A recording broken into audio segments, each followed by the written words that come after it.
Bismillahirrahmanirrahim. Assalamualaikum warahmatullahi wabarakatuh. Raditu billahi robban wa bil islami dina wa bi Muhammadin nabiyya wa rasula. Rahbi sadri wa yassirli amri wal uqdatal lisani yafqahu qawli. Puja dan puji syukur marilah kita sama-sama senantiasa panjatkan atas kehadirat Allah Subhanahu wa taala yang telah memberikan kita begitu banyak nikmat, nikmat kesehatan, nikmat iman, dan nikmat kesempatan pada hari ini dan bisa melihat video saya.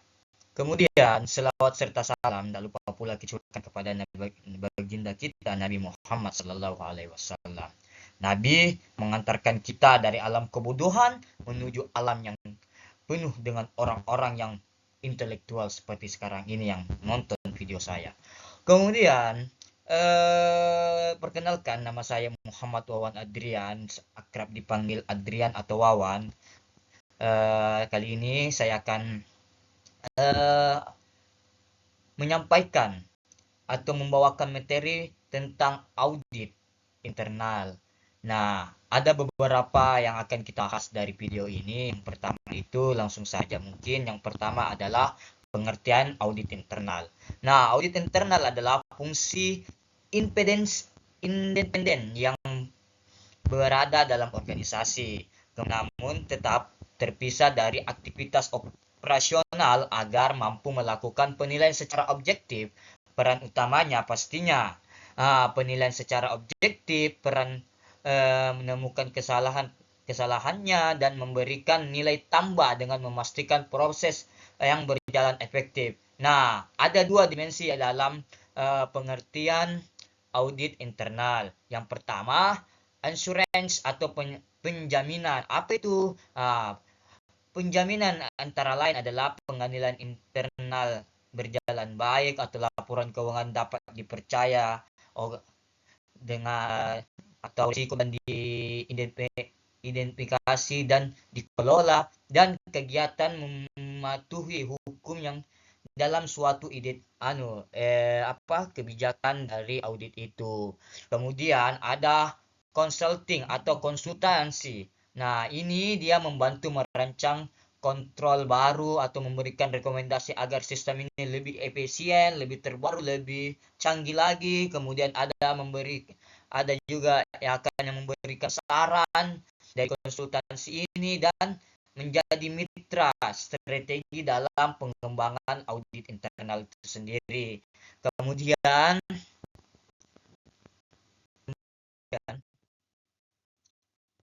ada perkembangan audit internal. Nah, perkembangan audit internal ini ada beberapa, ada di era tradisional dan ada di era modern, ada di era digital. Nah, ada tiga era yang sekarang ini dalam perkembangan audit internal. Yang pertama itu era tradisional. Era tradisional ini internal hanya meriksa dokumen saja dengan memastikan sesuai aturan, fokus dan sempit dan reaktif, sering dianggap sebagai polisi atau perusahaan. Kemudian ada di era modern. Nah, apa itu yang di era modern? Peran auditor berkembang menjadi evaluator sistem. Auditor yang melihat dengan efektivitas pengendalian internalnya, efisien operasionalnya, deteksi fraudnya, dan proses manajemen risikonya. Kemudian ada di era digital yang seperti sekarang ini kita lakukan. Yang sekarang yang buat video adalah ini di era digital yang sekarang. Nah, kenapa di era digital ini penting? Karena data analisis membantu kita menganalisis ribuan transaksi dalam hitungan detik, cepat ataupun efisien. Kemudian ada artificial intelligence atau AI. Nah, AI ini sangat membantu kita dalam perkembangan audit yang sekarang ini. Kemudian ada cyber. Nah, cyber ini akan membantu kita dalam melindungi database dalam suatu organisasi. Kemudian ada auditor. Nah, auditor ini yang akan membantu semua data-data itu supaya terjaga. Nah, itu bentuk dari perkembangan audit internal sekarang. Nah, kemudian kita lanjut dari prosesnya dengan etika yang memiliki auditor internal. Nah, ada beberapa yang harus kita tahu tentang profesi auditor internal ini. Yang pertama yaitu integritasnya. Bagaimana integritasnya? Harus berkata jujur walaupun hasilnya tidak disukai manajemen atau uh, pimpinan-pimpinan organisasi yang lain. Kemudian objektivitasnya. Nah, auditor tidak boleh terpengaruh. Nah, tidak boleh terpengaruh dengan segala tekanan-tekanan yang ada di pimpinannya. Kemudian ada auditor juga harus menjaga kerahasiaannya. Ada beberapa yang harus dijaga auditor seperti laporan kecurangannya, data keuangan rahasianya, dan strategi bisnisnya yang itu yang harus dijaga dari auditor internal yang dimiliki. Kemudian kompetensinya, nah menjadi auditor internal itu harus memiliki kompetensi yang kompeten. Dia tidak hanya harus bidang ini, tapi dia harus memang menguasai tentang audit yang ada di suatu organisasi. Kemudian tadi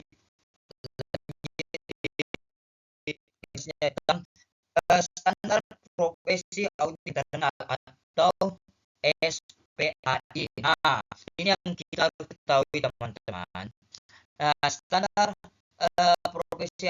profesi audit internal itu ada beberapa, ada standar atribut atau karakteristik audit atau organisasi yang dipuji beberapa, yaitu independen auditor, keahlian profesional auditor, struktur organisasi auditor, dan kualitas komunikasinya pada audit itu sendiri.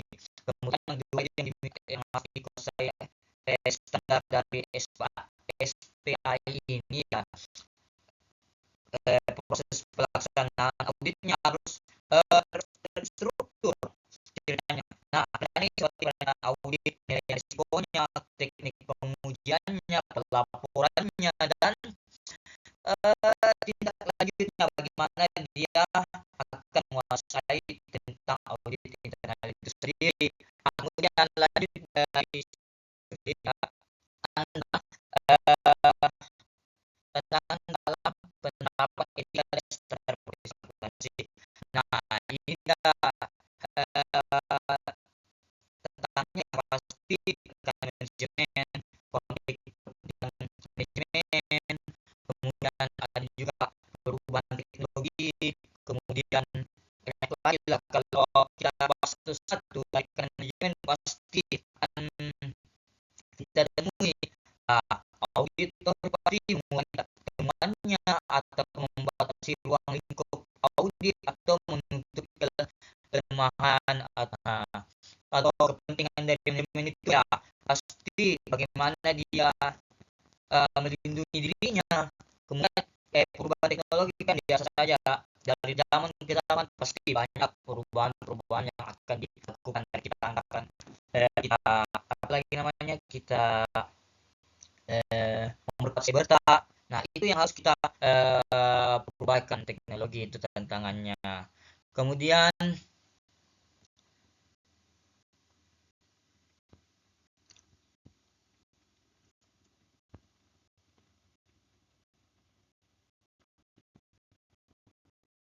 fungsi utama audit internal atau assurance dan konsultan. Nah ini ada menyatakan bahwa audit internal adalah suatu kegiatan ansuran atau penjaminan dan konsultan yang independen dan objektif dirancang untuk menambah nilai dan meningkatkan kegiatan operasional. Nah, dari tujuan dari fungsi audit internal ya pasti bagaimana kita menjaminkan bahwa suatu laporan-laporan keuangan dari yang kita kelola itu pasti harus ada konsultan yang akan menilai risiko apa yang akan terjadi dalam suatu organisasi. Pasti kita menilai dari objektivitasnya. Makanya konsultan ini dalam audit internal ini penting. Nah, begitu. So,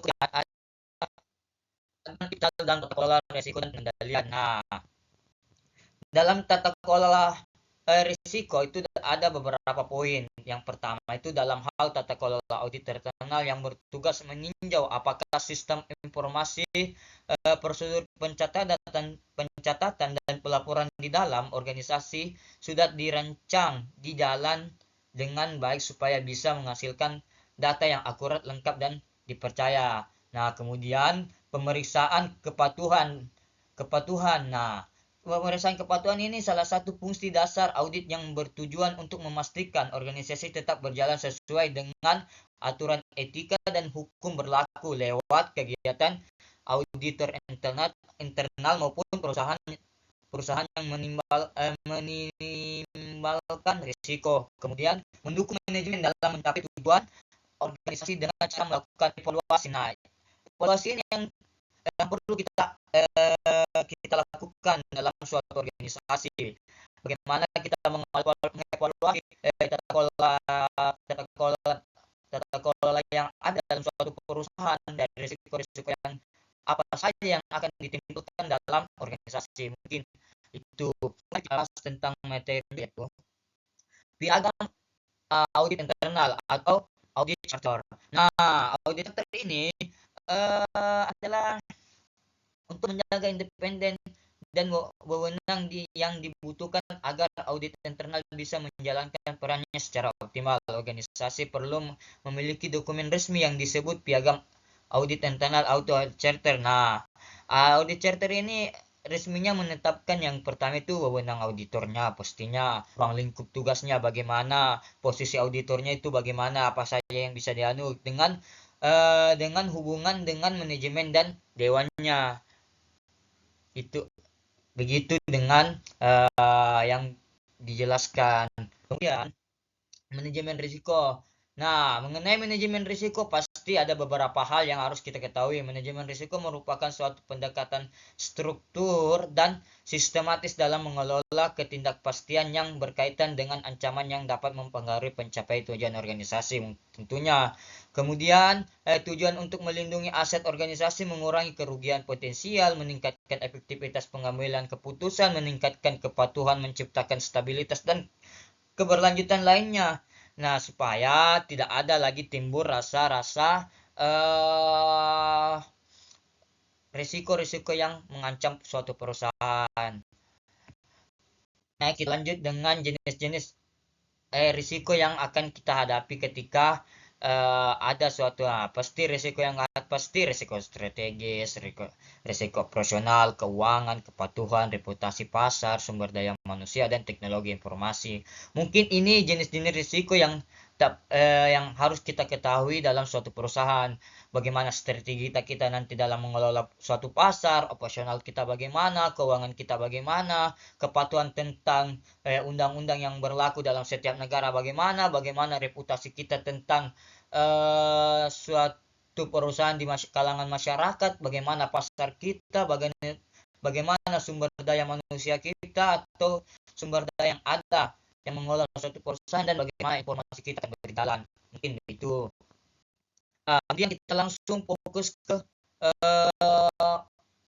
fungsi audit internal dan manajemen risiko. Nah, fungsinya pasti memberikan jaminan, konsultan dalam advisory audit internal, kemudian evaluasi kepatuhan dan dapat dan mengurangi risiko-risiko terutama ya pasti risiko-risiko yang mungkin terlewatkan dari apa yang terjadi itu.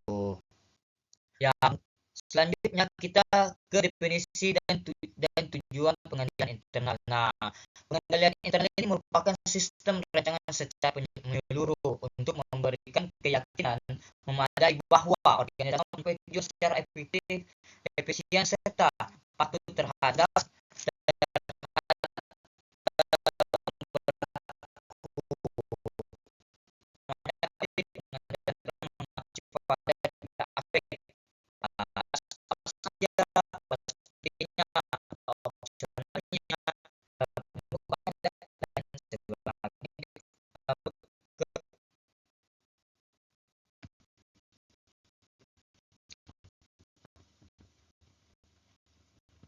Nah, kita lanjut faktor-faktor yang mempengaruhi efektivitas pengendalian internal. Yang pertama pastinya pertama ya pengendalian lingkungan, kemudian kualitas pengendalian risiko, kemudian desain yang implementasi aktivitas pengendalian, efektivitas informasi dan komunikasi, efektivitas pemantauan dan evaluasi berkelanjutan, peran teknologi informasi, dan lain sebagainya. Kemudian ke metode selanjutnya, control self assessment. Nah, SA adalah metode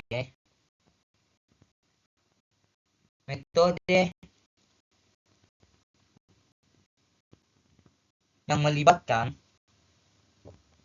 seluruh karyawan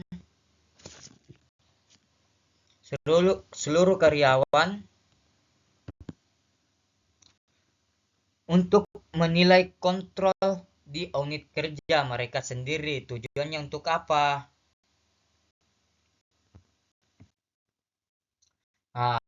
Tujuannya meningkatkan kesadaran akan risiko yang akan ditimbulkan, kemudian memastikan semua unit menjaga kontrolnya. Nah, mempercepat deteksi kelemahan dari suatu organisasi itu. Kemudian bagaimana sih prosesnya? Ya, pasti dalam proses CSA itu ada yang pertamanya planning, implementation, dan evaluasi dan follow up. Apa saja itu? Apa itu planning? Kemudian dalam planning itu pasti bagaimana kita menentukan arah dan tujuan dari metode yang kita akan lakukan. Kemudian implementation atau implementasi, bagaimana kita mengumpulkan data, melakukan diskusi wawancara dan survei dari data-data itu yang dibilang implementasi. Kemudian kita evaluasi, bagaimana kita menganalisis hasil dan menemukan kontrolnya dari implementasi itu. Kemudian ada follow up, bagaimana kita membuatkan action plan yang terbaik dalam suatu perusahaan. Jadi itu saja yang bisa saya sampaikan dari materi ini. Mungkin itu saja. Billahi fisabilillah haq, wassalamualaikum khairat. Assalamualaikum warahmatullahi wabarakatuh. Mungkin kata-kata dari saya, sebaik-baiknya ilmu yang bermanfaat bagi orang lain. Salam, saya Wawan Adrian, pamit undur diri.